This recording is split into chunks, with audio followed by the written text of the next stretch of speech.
नमस्कार साथियों, स्वागत है आप सभी का आपके अपने इस YouTube चैनल पर जिसका नाम है जीएस बूस्टर। मैं हूं अनूप उपाध्याय। साथियों, आज हम बात करेंगे सिक्योरिटी और पॉलिटिक्स के जुड़े बेहद अहम मसले की। प्रधानमंत्री शेख हसीना के सत्ता से हटने के कुछ महीनों के बाद ही पाकिस्तान की खुफिया एजेंसी आईएसआई बांग्लादेश में अपनी पैठ को मजबूत करने की कोशिश जो है वो कर चुकी है। रिपोर्ट्स के मुताबिक बांग्लादेश की डीजीएफआई के प्रतिनिधिमंडल जो है वो पाकिस्तान के गुप्त दौरे पर गए हुए हैं और कहा यह भी जा रहा है कि वो वहां जाकर आईएसआई के अफसरों के साथ मुलाकात करेंगे। अब जो सबसे बड़ा सवाल है कि क्या यह मुलाकात सिर्फ औपचारिक है या इसके पीछे कोई राजनीतिक और क्षेत्रीय रणनीति छुपी हुई है। आज के इस वीडियो में हम इस मुद्दे के ऊपर चर्चा करेंगे और यह भी देखेंगे कि इसका असर दक्षिण एशिया की सुरक्षा और राजनीति पर क्या होगा।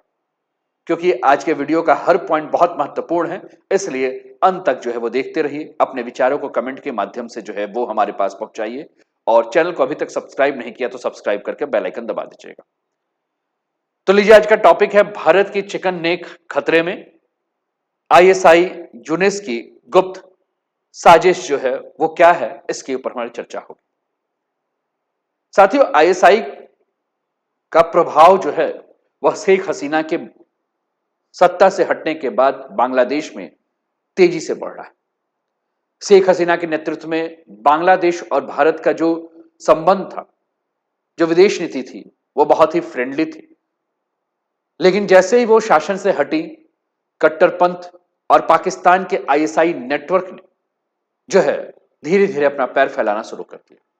शेख हसीना का जो शासनकाल था वो कट्टरपंथ और पाकिस्तान के आईएसआई नेटवर्क को दबाने के लिए जाना जाता था और शेख हसीना ने अपनी सेना और डीजीएफआई के उन हिस्सों को जो पाकिस्तान के संपर्क में थे, उनको सत्ता से किनारे करके रखा था।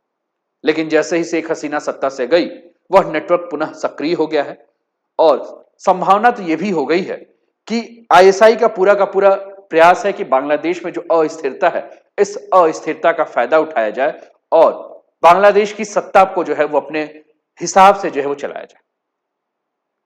जनवरी 2025 की मैं बात करूंगा और जनवरी 2025 की मैं बात करूंगा साथियों, तो आईएसआई का ढाका दौरा हुआ था और शेख हसीना के सत्ता से हटने के कुछ महीनों के बाद की घटना थी कि आईएसआई के अधिकारी जो है वो बांग्लादेश के दौरे पे गए थे, जिनका का पूरा उद्देश्य यही था कि जो डीजीएफआई है और सेना के जो प्रो इस्लामिस्ट धड़ा है उसको सक्रिय किया जाए ताकि बांग्लादेश में अपने नेटवर्क को फिर से मजबूत किया जा सके। डीजीएफआई के कुछ हिस्से जो है वो आज भी पाकिस्तान के साथ पुराना तालमेल बना के रखे हुए थे और आईएसआई का जो ये दौरा है, इस दौरे से यह संकेत मिलता है कि पाकिस्तान राजनीतिक अस्थिरता का जो है फायदा उठाना चाहता है। इसलिए इसका सुरक्षा और विदेश नीति के ऊपर बहुत गंभीर असर हो सकता है। खासकर भारत और बांग्लादेश के नजदीकी रिश्ते जो है उसमें और भी ज्यादा दरार पड़ सकती है। साथियों, आपको याद होगा पिछले साल 2024 अगस्त के महीने में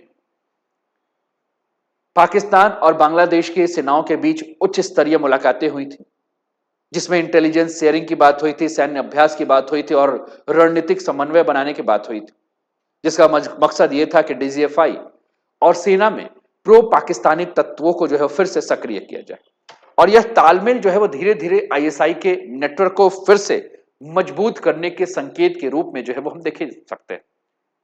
क्षेत्रीय सुरक्षा के लिहाज से यह मामला बहुत ही सेंसिटिव है और बहुत ही चिंताजनक स्थिति में है। भारत और बांग्लादेश के बीच में सामरिक और इंटेलिजेंस का जो सहयोग है वो अब और भी ज्यादा बहुत महत्वपूर्ण हो चुका है। डीजीएफआई और आईएसआई गुप्त मुलाकात जो है वो कहीं ना कहीं इसके क्षेत्रीय जो सुरक्षा है उसके ऊपर भी असर डालता है। डीजीएफआई का प्रतिनिधिमंडल पाकिस्तान पहुंचा बिना किसी आधिकारिक आदेश के। वहां उनके लिए नए पासपोर्ट और नई पहचान उनको दी गई और ढाका में इस दौरे की कोई भी इमिग्रेशन प्रक्रिया या आधिकारिक नोटिफिकेशन जो है वो जारी नहीं की, जिससे ये पूरा का पूरा स्पष्ट संकेत है कि यह गुप्त और अनौपचारिक मिशन है और डीजीएफआई का एक कदम जो है वो बांग्लादेश की सुरक्षा और प्रशासनिक प्रक्रिया को दरकिनार कर रहा है, जिसका उद्देश्य आईएसआई के नेटवर्क को सीधे और बिना रोक टोक बांग्लादेश में फिर से सक्रिय करना है। अब जब ये पूरी की पूरी टीम बांग्लादेश गई है, तो बांग्लादेश जाने पर ये जो पूरी की पूरी टीम है वह बंद कमरे में इनकी मीटिंग हुई और आईएसआई और डीजीएफआई के अधिकारी भारत का मुकाबला करने के रणनीति पर जो है वो चर्चा कर रहे हैं। यह पूरा का पूरा बैठक जो है वो सीक्रेट है और यह पूरा का पूरा बैठक ऑफ द रिकॉर्ड हो रहा है। यह रणनीतिक रूप से अगर हम बात करें तो बहुत स्पष्ट है, जो कि क्षेत्रीय शक्ति को जो है वो असंतुलित कर सकती है या क्षेत्रीय शक्ति के संतुलन को जो है वो प्रभावित कर सकती है। भारत और बांग्लादेश के नजदीकी रिश्तों में यह सिक्योरिटी एक चैलेंज के रूप में आ सकता है और डीजीएफआई के कुछ हिस्से यदि आईएसआई के प्रभाव में आ जाते हैं तो बांग्लादेश में प्रो पाकिस्तानी तत्व जो है वो फिर से सक्रिय हो जाएंगे। आईएसआई का जो पूरा का पूरा लक्ष्य साथियों ये है कि बांग्लादेश में 1971 के पहले जो पकड़ थी उस पकड़ को दोबारा हासिल कर लिया जाए और साथ ही भारत के पूर्वोत्तर और पूर्वी सीमा के में अपने नेटवर्क को जो है फैलाया जाए। और यह रणनीति केवल बांग्लादेश तक ही सीमित नहीं है, बल्कि भारत की सुरक्षा और सीमा प्रबंधन के लिए भी अगर हम बात करें तो एक गंभीर खतरे के रूप में जो है इसको देखा जा सकता है। पूर्वोत्तर भारत पहले से वहां कुछ सक्रिय जो नेटवर्क है उनको और मजबूत और संगठित जो है वह आईएसआई कर सकता है। 1971 से पहले आईएसआई का प्रभाव बांग्लादेश की सीमा पर और इंटेलिजेंस के अंदर जो है बहुत गहरा था और आईएसआई यही चाहती है कि फिर से उस नेटवर्क को पुनर्जीवित किया जाए, जिससे कि भारत के लिए अगर हम बात करें तो भारतीय क्षेत्रीय स्थिरता जो है वो चिंता का विषय बन जाए। इसके अलावा अगर हम बात करें तो इस प्रकार की कोई भी अगर घटना होती है साथियों तो बांग्लादेश की आंतरिक राजनीति जो है उस पर भी असर पड़ेगी। भारत और बांग्लादेश के रिश्ते जो है उसमें अस्थिरता और ज्यादा बढ़ सकती है। पूर्वोत्तर बंगाल की खाड़ी में आईएसआई नेटवर्क पुनः सक्रिय हो जाएगा तो कहीं ना कहीं रणनीतिक संतुलन जो है वो भी प्रभावित हो सकती है। भारत और बांग्लादेश के बीच इंटेलिजेंस साझा करने और सीमा निगरानी जो है वह तेज करने के इस समय आवश्यकता हो गई। भारत में कुछ माफ कीजिएगा, बांग्लादेश में कुछ ऐसे ग्रुप हैं जो कि सक्रिय हैं, जैसे कि जमाते इस्लामी हिंद। इसके बारे में बात करें साथियों तो ये नायब अमीर सैयद अब्दुल्लाह ताहिर ने अमेरिका में खुलकर यह धमकी दी थी कि अगर वो सत्ता में आए तो भारत पर हमला करेंगे। और यह संगठन पॉलिटिकल रूप से और मिलिट्री दोनों स्तर पर जो है सक्रिय। जमाते इस्लामी आईएसआई के लिए अगर हम बात करें तो एक राजनीतिक एजेंट के तरह जो है काम करता है और बांग्लादेश में सत्ता में आने पर भारत और स्थानीय लोकतांत्रिक संस्थाओं के लिए यह सिक्योरिटी रिस्क को जो है बढ़ा देगा।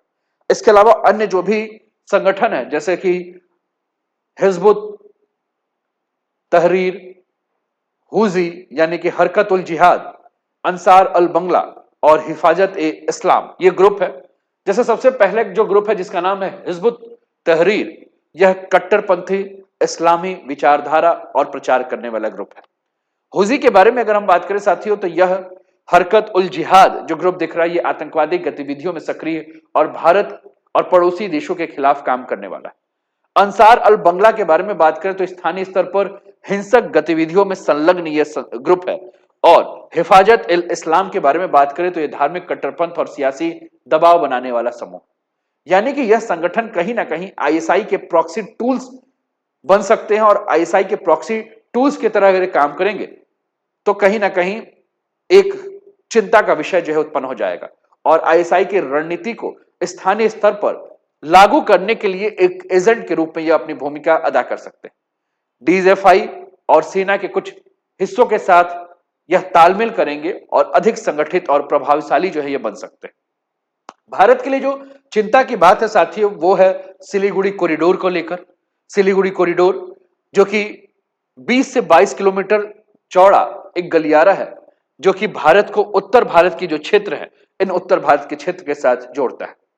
और बांग्लादेश में अगर किसी भी प्रकार की अस्थिरता होती है या बांग्लादेश में आईएसआई और डीजीएफआई का नेटवर्क सक्रिय हो जाता है तो कहीं ना कहीं यह जो क्षेत्र हमें सिलीगुड़ी कॉरिडोर का दिख रहा है यहां स्ट्रेटेजिक डिजास्टर के रूप में हम इसको देख सकते हैं। इसके अलावा अगर हम बात करें साथियों तो कहीं ना कहीं बांग्लादेश में अगर आईएसआई और इस्लामिस्ट प्रॉक्सी नेटवर्क बहुत ज्यादा मजबूत हो जाता है तो क्रॉस बॉर्डर टेरर यानी कि सीमा पार आतंकवाद जो है यह बढ़ सकता है और आईएसआई जो है वो इस्लामिस्ट प्रॉक्सी नेटवर्क का प्रयोग भारत में आतंकियों को भेजने के लिए कर सकता है, भारत में आतंकी गतिविधियों को जो है बढ़ाने के लिए कर सकता है और यह भारत की सुरक्षा के लिए एक बहुत बड़ा चैलेंज है। भारत की पूर्वी सीमा पूर्वी पाकिस्तान यानी कि बांग्लादेश और पश्चिमी सीमा पश्चिमी पाकिस्तान की अगर हम बात करें तो भारत के लिए दोनों इस समय चिंता का विषय बना हुआ है। पश्चिमी पाकिस्तान जो कि पहले से ही पारंपरिक और नॉन स्टेट एजेंट है, आतंकी भेजने वाला देश है। आपने कल देखा भी था कि जब एशिया कप 2025 हुआ तो यहां के जो एक नेताजी थे वो भारत का कप ही चोरी करके लेके चले गए, जो ट्रॉफी थी। और पूर्वी पाकिस्तान की बात करें, यानी कि बांग्लादेश की बात करें, तो ये आईएसआई के साथ अगर गठजोड़ करता है तो एक नया रणनीतिक खतरा जो है वो भारत की पूर्वी सीमाओं पर जो है बढ़ जाएगा और भारत की पूर्वी सीमाओं पर दबाव बढ़ जाएगा। बांग्लादेश का अगर झुकाव किसी भी प्रकार से पाकिस्तान और चीन के गठजोड़ की तरफ अगर होता है तो यह भी एक बहुत बड़ा असर होगा और इसका सीधा असर भारत की सामरिक और आर्थिक हितों पर पड़ सकता है। अब यहां भारत को बहुत ही सोच समझकर जो है वो काम करना होगा। भारत को डिप्लोमेटिक रूप से काम करना होगा, ढाका से स्पष्ट जवाब और घटने की व्याख्या मांगनी होगी। इसके अलावा अंतर्राष्ट्रीय मंचों पर, चाहे यूनाइटेड नेशन हो, सार्क हो, बिम्स्टेक हो, उन सभी पर आईएसआई और डीजीएफआई नेक्सस को जो है उजागर करना होगा। साथ में भारत को अपनी सिलीगुड़ी कॉरिडोर की सुरक्षा, पूर्वी सीमाओं पर मल्टी लेयर्ड सुरक्षा बढ़ानी होगी, जैसे कि आसाम राइफल हो गए, बीएसएफ हो गए, आर्मी हो गए, उन सभी को मिलाकर साझा रणनीतिक के रूप में जो है वो काम करना होगा।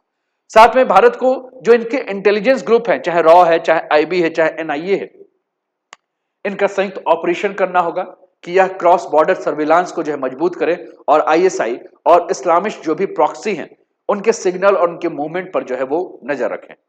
कुल मिलाकर अगर हम बात करें साथियों तो बांग्लादेश के लोकतांत्रिक और सेकुलर धड़ों के साथ सक्रिय एंगेजमेंट बढ़ाना होगा। मीडिया और पब्लिक डिप्लोमेसी के जरिए आईएसआई का जो प्रॉक्सी ग्रुप है उसके प्रभाव को जो है वो कमजोर करना होगा।